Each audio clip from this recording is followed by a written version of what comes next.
Hello and welcome to this short introductory video to using Boolean. Today we're going to talk about how to use Boolean in a search of a database.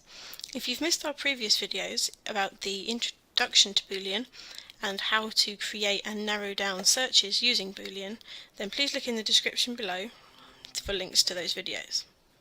What we're going to do today is we're going to take an example research topic, as we have done in the other videos, and we're going to look at one search and how it uses Boolean to search for all of the different elements, and then I'm going to show you how to input it into a database. In this case we're going to use a database called Scopus.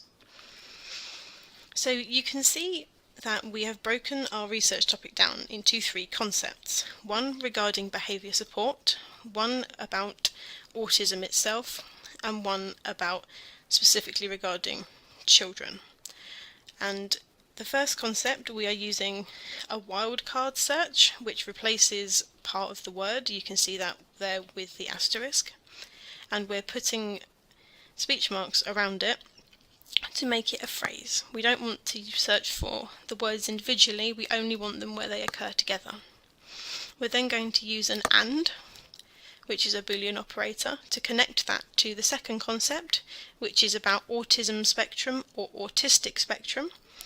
And what we're doing there is, by putting brackets around it, we are linking two phrases together using OR, which is another Boolean operator. And then finally we're using AND again to link it to child. So that's just a simple truncation. So we're cutting the end off, and so child will search for child, children, childhood, and words like that. So now we're going to put it into Scopus.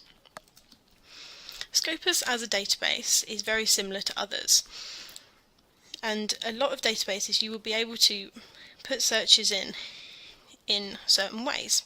So as you can see underneath the box, you can use the Boolean operators in line, but one thing that Scopus does allow you to do is to stack them on top of each other. So using the plus on the right hand side, you can see that you've now got two search boxes linked by an AND. And then if you hit the plus again and scroll down, we've now got three, which means that we can use our three concepts linked by ANDs, each on a separate line. So first up we had behaviour support, but don't forget we had an asterisk in it so that we can find variations, behaviour and behaviour American versus English spellings. Support. So that's a phrase. That's our first. Next we had the complicated one, which had the brackets around it. So I'm going to do the brackets first. And then the first phrase was autism spectrum. And then we had an OR. So make sure you remember that the Boolean operators are always in capital letters. And this is important. It's not just so that you can see them, it's so that the database recognises them as well. So the second word there was autistic spectrum. And then our third was child with the truncation. So that is your search put into the database. So if we go down and hit search, we'll see how many results we get.